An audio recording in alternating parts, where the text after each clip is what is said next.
नमस्कार। आज कहानी गोल्ड में सुनिए सुषमा मुनिंद्र जी की लिखी कहानी इस्तेमाल। रोज की तरह वे सुबह जल्दी उठ गए। पुलिस विभाग की नौकरी ने जल्दी उठने की जो आदत डाल दी है वह सेवानिवृत्ति के बाद भी कायम है। मधुमालती की छतनार बेल पर रात भर सोई समूह भर चिड़िया चहकते हुए मानो प्रभाती गा रही थी। वे चिड़ियों के चहकने पर तब ध्यान नहीं देते थे। पुलिस विभाग की नौकरी और दौरे की व्यस्तता में न ठीक से खा पाते थे न नींद भर सो पाते थे। चिड़ियों के चहकने जैसे छोटे छोटे उपक्रमों पर ध्यान देने का अवकाश उन्हें कभी नहीं मिला। इन दिनों उनका चहकना सुना करते थे। सोचते थे, किस कार्य प्रयोजन के लिए चिड़िया इतना चहकती है? अपने अस्तित्व के लिए, अधिकार के लिए, आवश्यकता के लिए, आज़ादी के लिए, या यूं ही?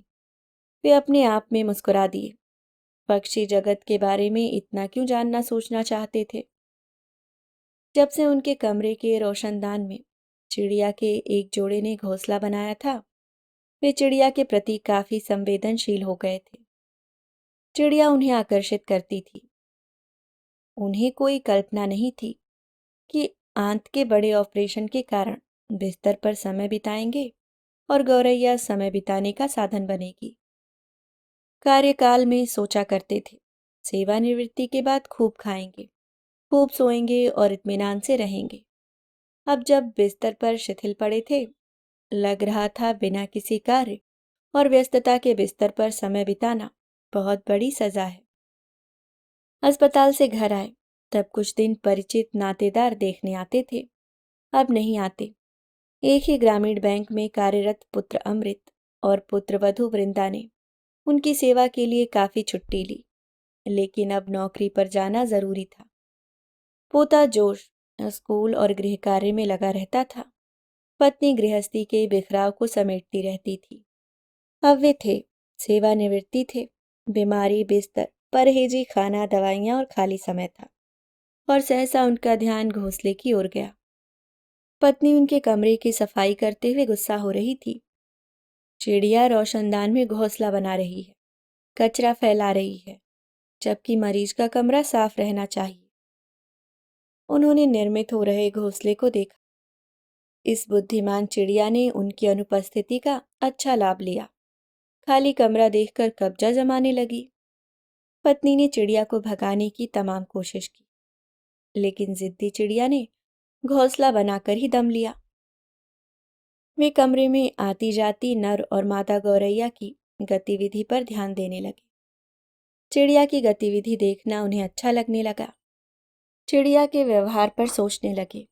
यह मामूली सा पक्षी घोंसला बनाने के लिए स्थान किस तरह चुनता होगा? इतना साहस कहाँ से लाता होगा कि पत्नी के दखल देने पर इधर उधर उड़कर बार बार रोशनदान पर आ जाता है और घोंसला बनाने लगता है। किस तरह मनुष्य के साथ रहने की आदत डाल लेता है कि घर का एक कोना अपना बना लेता है। इच्छा होती बर्ड वॉचर होते तो चिड़ियों के संसार को थोड़ा बहुत समझ पाते। वैसे इतना समझ गए थे कि पक्षी बड़ों और बच्चों में फर्क करना जानते हैं। चिड़िया जोश के समीप आकर किस तरह चावल के कण उठा लेती, उनके समीप नहीं आती। इसे जोश की समीपता में वैसा जोखिम नहीं लगता जिस तरह बड़ों की आहट होने पर लगता था। उन्हें आजकल चिड़िया की चर्चा करना बहुत अच्छा लगने लगा था। जोश को जब से उन्होंने घोंसला दिखाया था, वह चिड़िया और घोंसले को देखने के लिए कई मर्तबा उनके कमरे में आता था।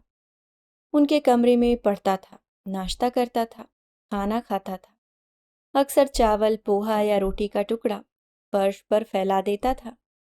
पहले चिड़िया झिझकती थी, अब जोश के बहुत समीप आकर चावल चोंच में उठा ले जाती थी और सुरक्षित जगह पर बैठकर खाती थी।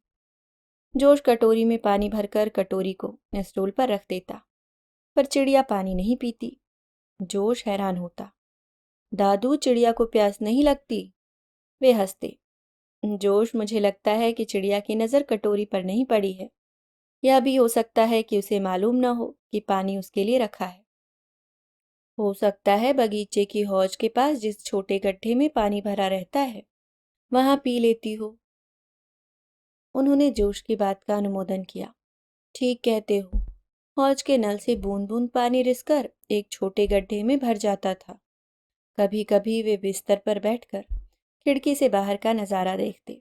गड्ढे में भरे पानी में कुछ चिड़िया पंख फड़फड़ाकर अपनी देह को गीला कर पानी में खेलती। देर तक उनका सामूहिक स्नान चलता। वे बिल्कुल नहीं पहचान पाते घोंसला बनाने वाली दो चिड़िया कौन सी है।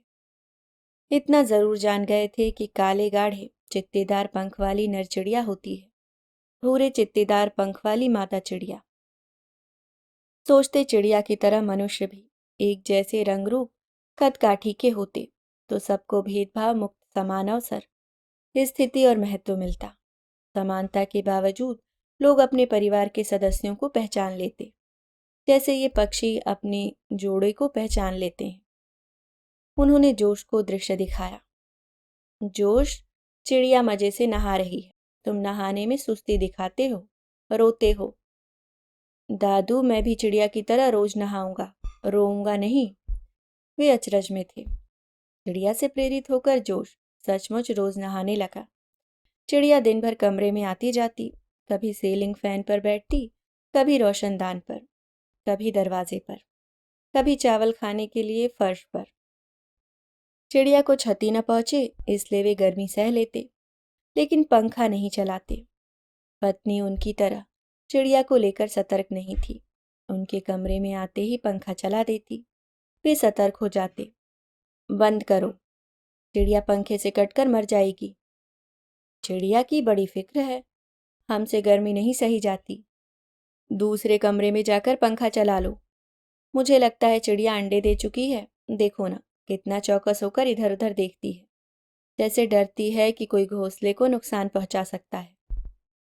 तुम चिड़िया की फिक्र करो, मैं गर्मी में नहीं बैठूंगी। पत्नी चली जाती।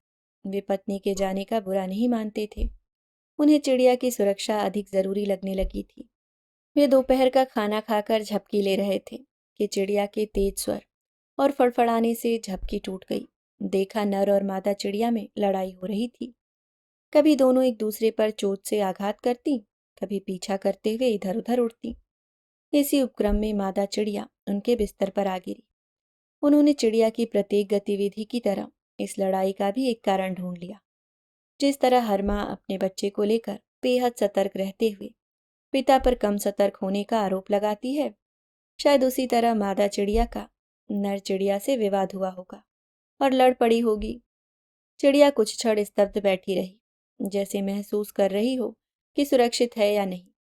उन्होंने सुरक्षित होने का बोध कराने के लिए चिड़िया को पुचकारा। पुचकार का दुष्प्रभाव पड़ा। चिड़िया भयभीत होकर पूरी ताकत लगाकर उड़ी और रोशनदान पर बैठ गई। दृश्य देख रही नर चिड़िया बिजली के तार वाली पट्टी के कोने, जहां रात को सिकुड़कर सोती थी, में जाकर बैठ गई। वे बारी बारी से दोनों को देखने लगे। चिड़िया के इस जोड़े को मालूम न होगा उनकी दिनचर्या में वह किस कदर शुमार हो गए थे। बीमारी के उबाऊ दिन कुछ आसान हो गए थे। चिड़िया से अनाम संबंध बन गया था। पत्र पत्रिकाओं में पढ़ते थे, गौरैया की संख्या कम होती जा रही है। पेड़ काटकर मच्छरों की रोकथाम के लिए घर के दरवाजों, खिड़कियों, रोशनदानों में मजबूत जाली लगवाकर इनके घर के भीतर आने के रास्ते बंद किए जा रहे हैं। जब वे छोटे थे, गांव में टिटहरी, पोड़की, महोखा, हुदहुद, पता नहीं कितने किस्म की चिड़िया आसपास रहती थी। जोश लुप्त होती जा रही इन चिड़ियों का नाम नहीं जानता या किताब में छपे चित्रों की सहायता से जानता था। जबकि चिड़िया की गतिविधि देखते हुए उन्हें लगने लगा है कि पशु पक्षी न रहेंगे तो कुछ भी सुंदर और सुरम्य न रहेगा। चिड़ियों का चहकना कितना आनंद देता है, बिल्कुल संगीत की तरह। वे आंखें मूंद कर तब तक शांत पड़े रहते थे जब तक कि चिड़िया चहकना रोककर दानों की तलाश में इधर उधर उड़ नहीं जाती। उठोगे नहीं क्या, 7 बज रहा है। पत्नी कमरे में आई तो उन्हें लगा चिड़िया और उनके बीच का कोई सूत्र छूट रहा है। बोले, जाग रहा हूं, चिड़ियों का चहकना सुन रहा था। आजकल आप चिड़ियों के अलावा कुछ नहीं सोचते? चलो ब्रश कर लो। जोश जाग गया? नहीं, आज इतवार है। अमृत, वृंदा, जोश सब तान कर सो रहे हैं। अरे हाँ, अमृत के बॉस शाम को आपको देखने आ रहे हैं। मैं कमरा ठीक कर दूं? जोश का स्कूल बैग, किताबें, खिलौने सब यूं ही पड़े रहते हैं। चादर कितनी गंदी हो गई है। वे उठ गए। चादर बदल दो, कमरा साफ रहे तो मन खुश रहता है। वे नहीं जानते थे कि पत्नी कमरा साफ नहीं कर रही है, बल्कि उनका दिल तोड़ रही है। फ्रेश होकर लौटे तो देखा कि कमरे का परिदृश्य ही बदला हुआ था। पहली बार जाना कि परिदृश्य बदलने के लिए कुछ क्षण ही बहुत होते हैं। पत्नी ने बांस वाले लंबे झाड़ू से कमरे के जाले साफ करते हुए घोंसले को भी धराशायी कर दिया था। सुडौल घोंसला करुण तरीके से फर्श पर छितराया पड़ा था। पास ही गुलाबी पारदर्शी त्वचा वाले दो बच्चे निस्पंद पड़े थे। तो छोटे मांसपिंड, दुनिया में पूरी तरह आने से पहले विदाई। दोनों चिड़िया पूरी तरह से चीख कर सामर्थ्य भर विरोध कर रही थी। वे जितना चीखना चाहते थे स्तब्धता में नहीं चीख सके। क्या किया? छोटे से घोंसले से तुम्हें इतनी परेशानी थी? चिड़िया के बच्चों की दशा देख पत्नी को स्वाभाविक रूप से दुख हो रहा था, लेकिन अपनी चेष्टा को वाजिब ठहराते हुए बोली, परेशानी थी, चिड़िया गंदगी फैलाती थी। कमरे में जहां तहां घास फूस पड़े देख अमृत के साहब क्या सोचते। और फिर मैं नहीं जानती थी कि घोंसले में बच्चे होंगे। चिड़िया ने मेहनत से घोंसला बनाया था, बच्चों के लिए दिन भर चिंतित रहती थी। तुमने सब खत्म कर दिया। देख रही हो दोनों चिड़िया कितनी व्याकुल हैं। कहा तो नहीं जानती थी कि घोंसले में बच्चे होंगे। तुम आजकल चिड़िया के अलावा कुछ नहीं सोचते हो। वृंदा कह रही थी कि तुम्हारे कारण जोश पढ़ाई छोड़कर चिड़िया के पीछे बौराया रहता है। वे कहना चाहते थे, चिड़िया थोड़े से तिनके ही तो फैलाती थी। यह इतना बड़ा अपराध नहीं है कि इसकी प्रजाति को खत्म कर दिया जाए। चिड़िया का यह जोड़ा न होता तो लंबी बीमारी के ये लंबे दिन बिताना मेरे लिए कठिन होता। नहीं कह सके। कह देते तो पत्नी कहती कि अपने दिमाग का इलाज कराओ, चिड़िया तुम्हारे दिमाग में घुस गई है। वे शिथिल होकर बिस्तर पर बैठ गए। यहाँ अभी अभी दो बच्चों की मौत हुई थी। वे पूरी तरह विचलित थे, ठीक चिड़िया की तरह। चिड़िया क्रंदन कर रही थी। वे सोच रहे थे, पशु पक्षी पर्यावरण को संतुलित रखने में योगदान देते हैं। हम मनुष्य समझकर भी नहीं समझना चाहते। कहीं मांसाहार के लिए इन्हें मारा जा रहा है, कहीं अभयारण्य बनाकर इनकी सीमा निश्चित की जा रही है। चिड़ियाघरों में इन्हें पिंजरों में कैद किया जा रहा है। सर्कस और फिल्मों में करतब दिखाने के लिए प्रशिक्षित करते हुए दैहिक मानसिक प्रताड़ना दी जाती है।